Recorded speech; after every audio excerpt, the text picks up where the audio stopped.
We have Meredith Mathis here tonight to speak to us about our 2 recommendations, and I do want to recognize Mark Shore and Timothy Russell, both members of our subcommittee. Thanks for being here. We can't hear you. You can't. Is that better? Okay. There you go. All right. So we have 2 recommendations, both related to item 89, but they're separate but both connected. And so COCL had stated that the Portland Police Bureau and the City of Portland have substantially complied with item 89, which specifically details that a drop-off walk-in center be established. And they had listed the reason for compliance being that the Portland Police Bureau and the City of Portland have effectively partnered with the Unity Center for Behavioral Health.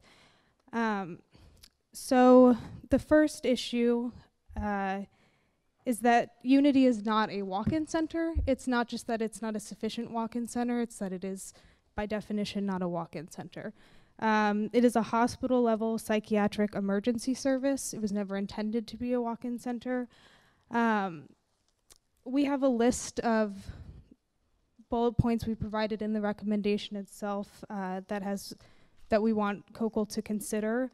One of them is the memo that was written by Daryl Walker, the Chief Executive Officer of Cascadia, and Jeffrey Eisen, the Chief Medical Officer at Cascadia, in which they detail from an experienced professional perspective what constitutes a walk-in center. And they specifically distinguish that from a hospital-level psychiatric emergency service. That is what Unity is. In addition to that, we ask that COCL consider the safety issues that have arisen at Unity. There have been well-documented instances of patient death, patient on-staff assault. There have been OSHA complaints, OSHA citations, abuse investigations, and we ask that COCL consider this, that if Unity is overwhelmed and had so much dysfunction that because of this, there were many days where Unity had to be on diversion. So if police wanted to send somebody experiencing a mental health crisis to Unity, it would have to be diverted to another hospital.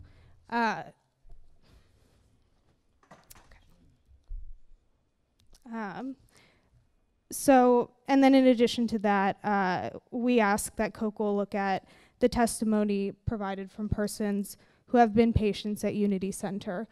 And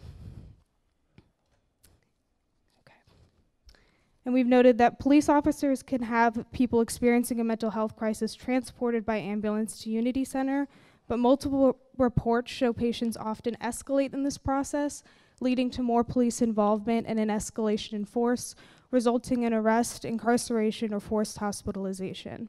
Overloaded with patients, Unity has frequently diverted patients to be boarded in hospital emergency rooms, forcing behavioral health care providers to find other options. Multiple reports describe Unity alone as an insufficient response for persons in a mental illness crisis in our city. We urge that COCL reevaluate and update its classification of item 89 of the settlement agreement. And Dr. Rosenbaum did note that the settlement agreement doesn't have to do necessarily with outcomes and that we have to look at the actual language of the settlement agreement. But I think it's safe to say that in item 89, the United States expects that there will be a walk-in center and drop-off center established, and so Portland Police and the City of Portland can't exactly comply with that or working with that if it doesn't exist. Okay, and then the second recommendation we have is a way that the City of Portland can comply potentially with item 89, and that would be to support the Multnomah County Resource Center that is being developed. There was a lot of focus from Dr. Rosenbaum about the scope of responsibility and what the Portland Police can do. But there wasn't a lot of mention of the City of Portland's responsibility. And and even in the description of why item 89 was found in compliance, it had to do with the Portland Police's attendance to transportation subcommittees at Unity. It didn't mention the City of Portland's involvement in establishing a walk-in center. So from our recommendation to support the Resource Center, no negotiations by the city were started with HealthShare Oregon, the current CCO, or with Multnomah County, the sole provider of funding for services for people on Medicaid seeking medical treatment for mental illness or addiction.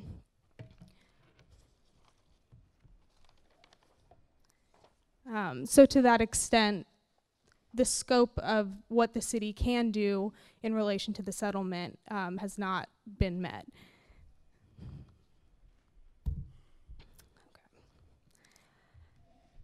So capital development is well underway and documented elsewhere for the developing center. Remaining are operating costs. It's likely most or all of this ongoing cost will need to come from county general funds and not CCO, state, or federal resources. A substantial area of cost is payroll for peer-delivered services, including engagement, peer support, security, quality assurance, and training, and management. After attending county planning sessions, we estimate peer services will be about 25% of operating costs for the Resource Center. So the Subcommittee for People with Mental Illness recommends the City of Portland contribute 25% of the operating costs for the Resource Center. And that would meet, the Resource Center would meet the, can you still hear me? Is it on? Is it on? No, but you can use that one over there. If you yeah, you finish with that one. Nope, they're all both off. I think it's back on. It's back on. Woo! Back. Okay. Well, I'm just wrapping up anyway, but we're recommending that the City of Portland contribute 25% of the operating costs for the Resource Center. And the Resource Center would meet the definition of a walk-in center as well as afford the City of Portland the opportunity to take responsibility for that item of the settlement and be found in compliance. Okay, I'll wrap it up there. Thanks. Thank you. Could you say your name one more time, please? Meredith Mathis. Thank you, Meredith. Thank you, Meredith. We're going to open this up to 2 rounds of comments, one from PCCEP. It'll last 10 minutes to 8:20, and then we'll have public comment from 8:20 to 8:30, and do our votes right at 8:30. This will be open to all 4 recommendations that were just presented. And whoever wants to start from PCCEP. I'm good. Do we just want to go down the line? Let's ask Vadim then, if he's on the line, if he wants to give Vadim, are you still here? Yes, I'm still there. Do you have any comments on the 4 recommendations? Can let him know he's on the mic. I do have comments on the recommendation with respect to substantial compliance. Can I be heard by the microphone right now? Yeah. Oh, yeah. Okay. So with respect to the substantial compliance recommendation put forth with respect to having the COCO review again whether the city and the police department are within, police bureau are within substantial compliance. I think the terms of what a substantial compliance means is laid out in the settlement agreement, and it's it specifically says that substantial compliance is achieved if any violation of the agreements are minor or occasional and not systemic. I would like to hear more information at some point in time as to why there's a disagreement as to whether the violations, if any, are systemic versus what the compliance officer found was that they're not systemic and happen from more of a minor occasion. So because it is a settlement agreement, because the terms are outlined within the settlement agreement, and because it's really up to the Justice Department to agree or disagree with the compliance officer's recommendation, I'm not sure to what extent the recommendations that PCCEP can make for the compliance officer to review whether there has been sufficient compliance is in keeping with the settlement agreement or with the fact that the Justice Department has the ultimate last word in whether substantial compliance has been met. I think we should, if we disagree with any finding on the compliance officer, I think it's more incumbent upon us to point out those disagreements and present those either before the court or to the Justice Department in their evaluation, rather than instructing the compliance officer to reevaluate what, based on the compliance officer's discussion today, is basically 5 years worth of evaluations. I'm not sure that'll be fruitful down the road, so just please keep that in mind when making your votes, and if anybody has a view on that, I would love to hear that view. Thank you. Thank you, Vadim. Britt? I don't have anything. So I actually do have something in response to Vadim. I think the what we've heard tonight from the compliance officer is that they don't have the data. It's too early to tell what the outcomes are. So given that, if it's too early to tell, then I believe that means it's too early to determine that there's been substantial compliance, because as I read the agreement, there would need to be some connection between the outputs, having meetings and training, and what that ends up in, or else this agreement, the settlement agreement, means absolutely nothing. And I do believe it means something. And so if we've heard from the compliance officer that in fact they don't have that data, I think it is incumbent upon us to point that out and suggest that we wait until we have the data to show whether there has been substantial compliance. And I would also note that this recommendation is addressed to Chief Outlaw and Mayor Wheeler in addition to the compliance officer, and it is the role of the PCCEP in our charge to communicate to Chief Outlaw and Mayor Wheeler about precisely about the settlement agreement. So I think this is completely within our realm of responsibilities, and everything I've heard tonight convinces me even more that we should vote yes. Thank you, Elliot. Amy? The only thing I have concern about is whether or not number 89 really belongs to us, or whether it belongs to the CCOs. Because it does state that the United States expects that the local CCOs will establish by mid-2013 one or more of the drop-off centers for first responders.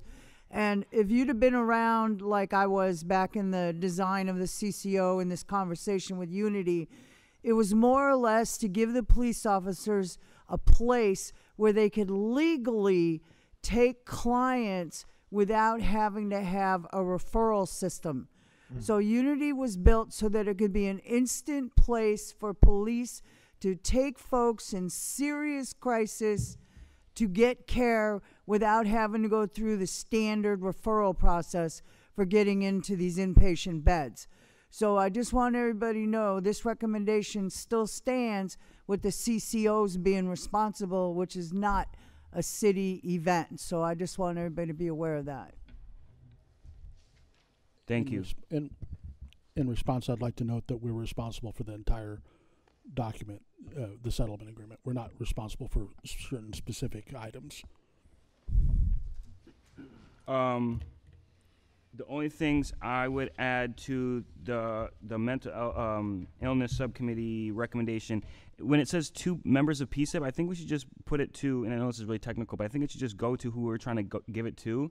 So I would in the future recommend saying it goes to Mayor Wheeler and those folks. And can someone show me the other recommendation? I lost my copy in the sea of papers. There's 2 different we can't make recommendations directly to them, though. We want to make them directly to you guys. Right. That was the discussion we had earlier.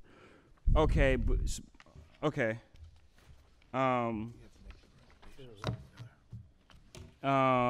other part I would say, where did this other one go? Oh, yeah.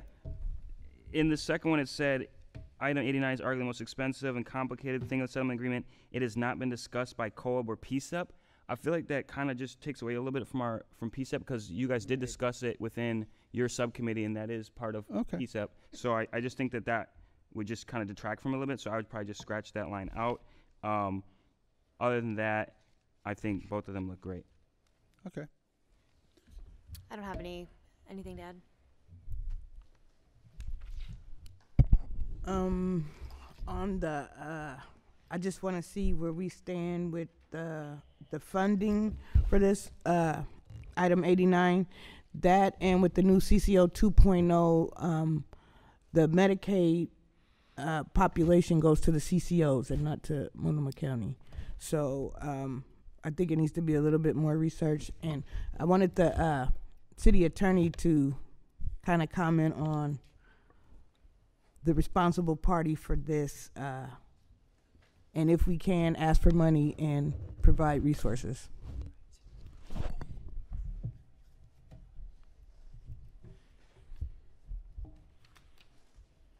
So the paragraph, I think, as has been identified. The mic is whacked. You gotta go over there. The paragraph, as has been previously identified, really talks about what the CCOs will do. At the time, there was a real effort, and the city was agreeing in the settlement agreement to support that effort, but it does clearly delineate the settlement agreement terms, do say, as has been identified by Ms. Anderson, that is the responsibility of the CCOs. And I'm just going to say this really briefly. The settlement agreement is a negotiated agreement, a contract between the city and the United States that was agreed to as to what those obligations were. It's like any other contract. So it needs, the city's obligations need to be measured, and it's the whole city, not just the Portland Police Bureau. The whole city is a party to it.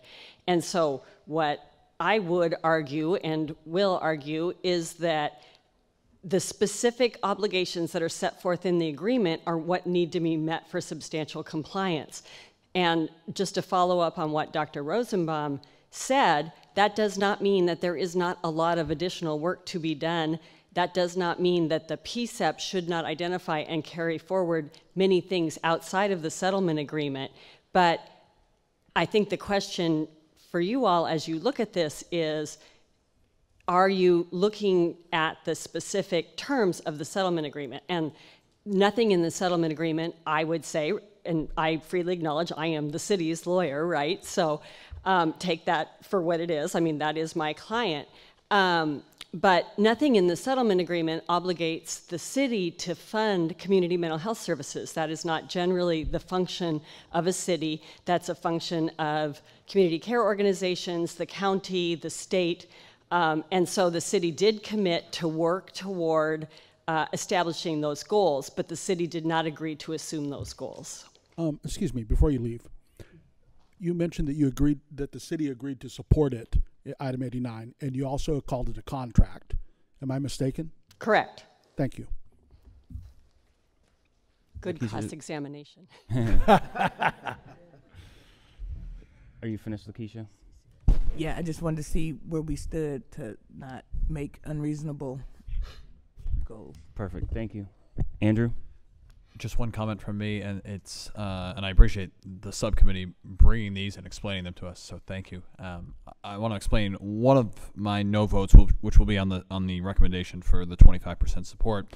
I previously voted no on another recommendation on another topic, suggesting that Portland spend a certain amount of money in the millions of dollars on a project, and the reason is that I think.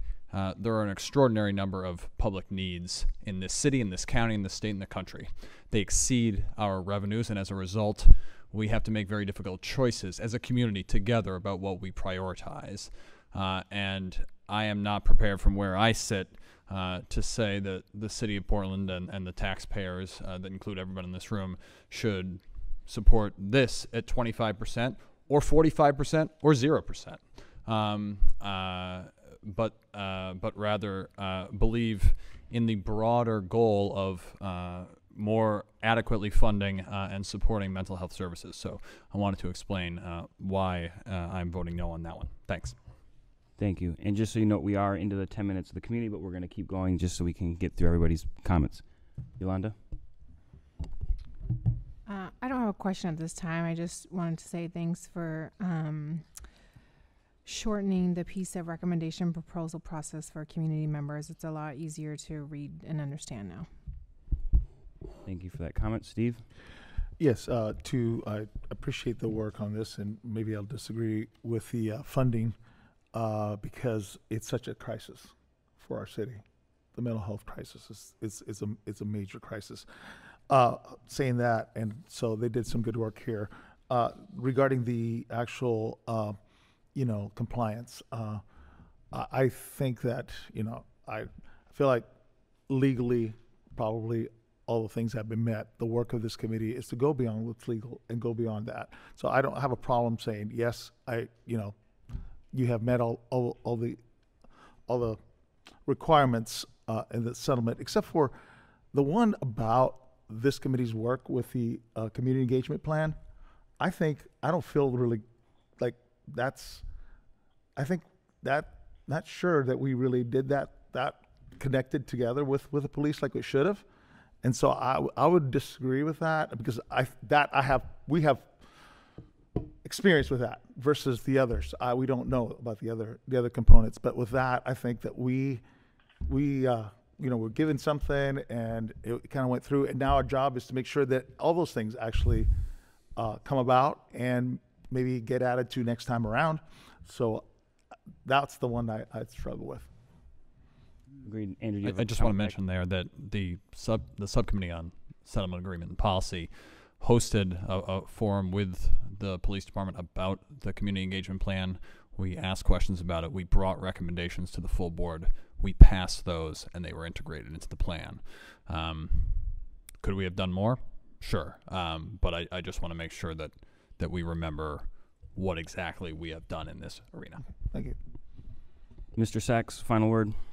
I don't really have anything to add. I echo what the city attorney said and what Mr. Rosenbaum said. And I feel that according to the legality of the document, that substantial compliance has been met. But that, again, doesn't mean that we are where we want to be. There's still a lot of work left to do.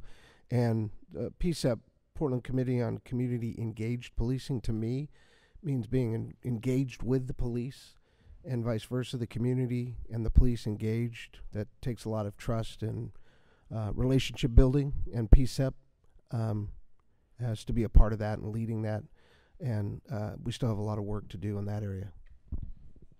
Thank you. We're going to open it up to 10 minutes of public comment. Just be mindful of time, but we'll try and get to as many folks as we can. Go ahead.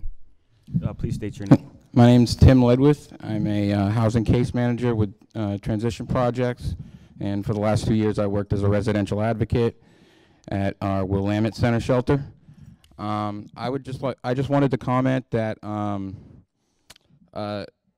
earlier it was spoken that the working with the houseless was not within the confines of the agreement, but from my perspective, working in the shelter system and working with houseless people, it's when I first started the job, they would talk about how people with mental health crisis would fall through the cracks into our system, and I learned quickly that no, it's more the opposite. There isn't a sufficient play, as was talked about with Unity. There isn't sufficient alternatives, and occasionally people fall out of the criminal justice system, the shelter system, and the streets into proper mental health care, very seldomly, and usually they cycle right back. So in terms of when we are dealing with somebody with a mental health crisis at our shelter, which are not equipped to deal with them, we have our options are call the police, call 911, or call Project Respond, which is just calling Project Respond, who comes with the police, or sometimes, like the other day, they just called 911 for me. So, and I benefited recently from a police officer who laid it out for me, like what was going to happen when we had multiple people in severe mental health crisis in the shelter. He said, well, you can let them just tire out, or what will happen is violence. We will have to take this person who doesn't want to come. I'll have to call for backup. They could get hurt. My people can get hurt, and everyone's going to witness it. And I was like, those are the two options. So I think that system is incredibly broken, and I think that I don't see how working with the houseless population doesn't fit within the agreement. Thank you. Thank you. Hi, I'm Dan Handelman again with Portland Cop Watch. Before I forget, we have our newsletter here, which any of you didn't get, please come see me and get it. You have 4 recommendations. First one, vehemently oppose the proposal as is made. We sent a proposal to the steering committee that the majority should be a majority of seated members, not the people sitting in the room, but the number of people who are actually seated. So you're missing 1 now, so you only have 12. So right now, the number of that you need to pass should be 7, I guess, still. But at the time you took that vote, 1 person hadn't gone through training, so there were only 10 seated members at that time. And then that would have passed with 6 votes, as happened. The end result is, otherwise, you can have 4 people on this committee out of 13 making decisions for the whole committee and saying, yes, this is what the PCCEP believes. And I think, especially given the diversity of people on this board, you should consider that is not an appropriate way to do the voting. So the reason that the number is so high, and it's not just under state law and the majority of people are sitting at your table, is to make sure that your voices are all included. The houseless data is the only thing I have comment on in your second one. I think it's an excellent thing to say this body, which is supposed to independently assess the implementation of the agreement. You shouldn't be letting these people tell you you can't do that. You're doing what you're supposed to do. You're independently assessing it. The only thing that's wrong is the houseless data. The IPR did their own report, and they found out that the Bureau only has 1 thing to write in if somebody refuses to give their address. So some people who are listed as houseless may be just people who didn't give an address. So we don't know for sure that it's 50%. Yeah. I don't think you need to change it for that, but you should be aware of that as you're using that statistic. The third one, we agree with that one. We have a whole section in our analysis about the Unity Center not being adequate walk-in drop-off center. And the fourth one is really out of our wheelhouse, so I'm not going to comment on that. The last thing, we're talking about whether violations are systemic or not, and I talked already about the police shootings. If you look at the police review board reports, and I recommend that you use some hand sanitizer after you do, for an example of the kind of thing that's going on is that there was a case where the Citizen Review Committee found misconduct for untruthfulness, which would lead to an automatic firing, and the chief subsequently to that, even though she said she agreed with their finding, changed the allegation to a performance problem. And so the officer was given, I think it was 1 day off, or either 1 or 3 days off without pay. So this is one instant, but this is a systemic problem if the chief can change what the finding is at the end of this long investigation and the Citizen Review Committee appeal, and then she changes what the finding is. So I want you to look at that. I have some copies of our analysis here. We also tried sending it to you on email. Thank you. Dan, could I ask you a question? The bylaws I have in front of me under voting say majority of seats. They don't say seated members. That's what I'm saying. I proposed to you that you should change that to the majority of seated members. Oh, okay. Right? That's my recommendation, that you change that proposal so that it recommends, that it reflects that 4 people can't make a decision for 13 people. And just for clarification, Elliot, your recommendation would change it to be the majority of people who are at the meeting. Once a quorum is met, yeah, Once members present at a meeting. Okay, but that wouldn't change necessarily anything here today. No. Okay. Any other public comment? Alexa Simpson. Discussing financial responsibility being set in care of CCOs versus the city should be carefully examined, as there's no checks and balance system in place to alleviate and prevent further displacement and gentrification. It falls upon the city to be held equally as responsible if demolition and development continues, leading to trauma and unresolved and compounding and ever-growing mental health diagnoses due to the lack of access to those resources. Thank you. Thank you.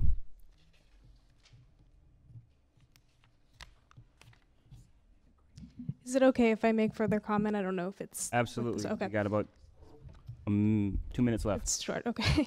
I just wanted to clarify because people brought up, that the CCOs were supposed to be the main responsible parties, and that's true. That is in the item directly.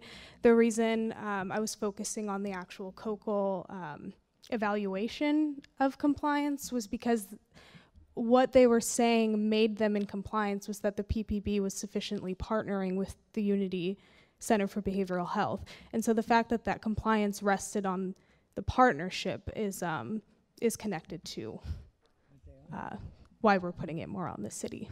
Okay, just wanted to clarify that. Thanks. Thank you.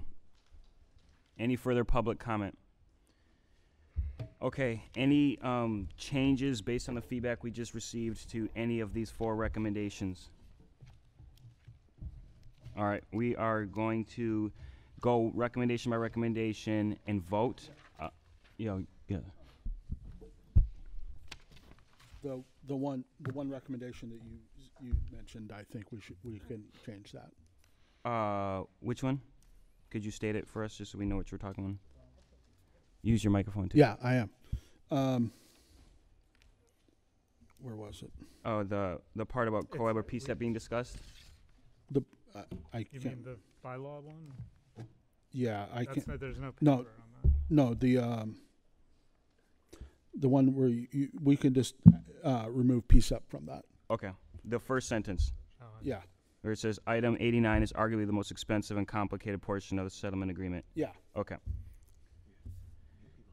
So that first sentence is striked from the No, just or PCCEP. I think. Oh, okay. Yeah. Okay, so just strike PCCEP from it. Yeah.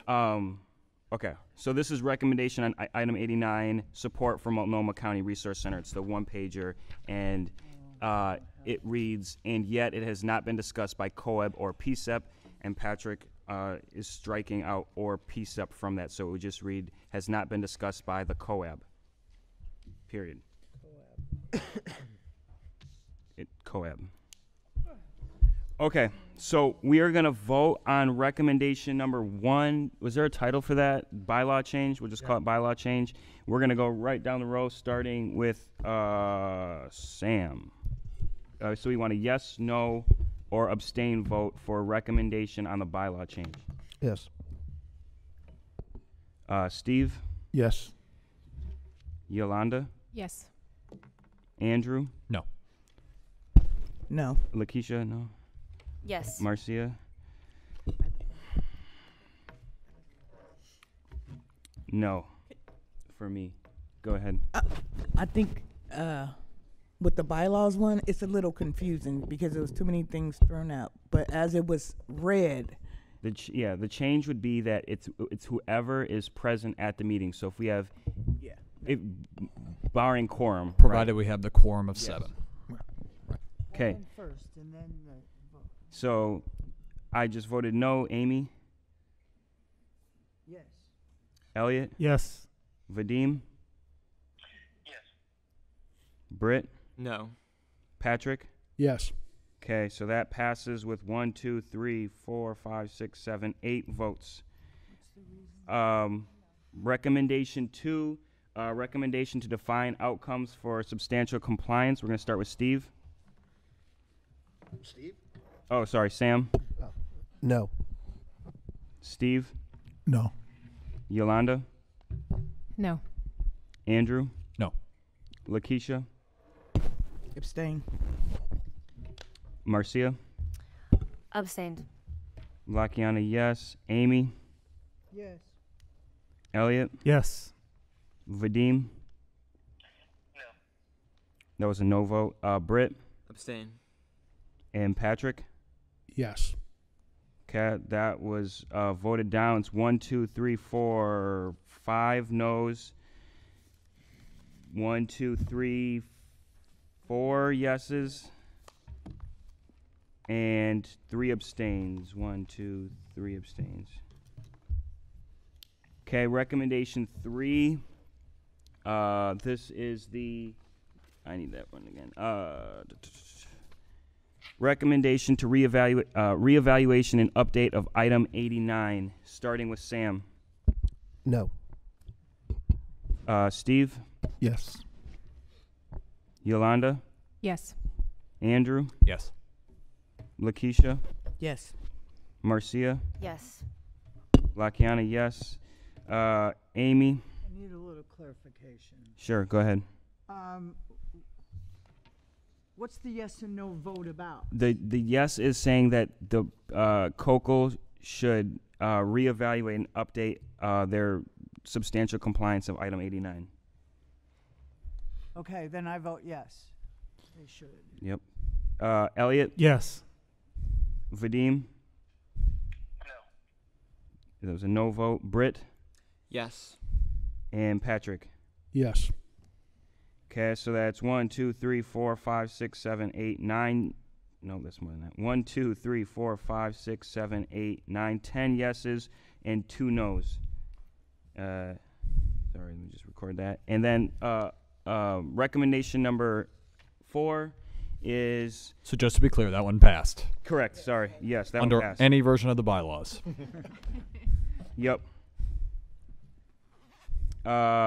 Support for Multnomah County Resource Center. That's a 25% that the city would pay for, starting with Sam. No. Steve, Yes. Yolanda, Yes. Andrew, No. Lakeisha, Abstain. Marcia, Yes. Lakiana, no. Amy, No. Elliot, Yes. Vadim, no. Britt, Yes.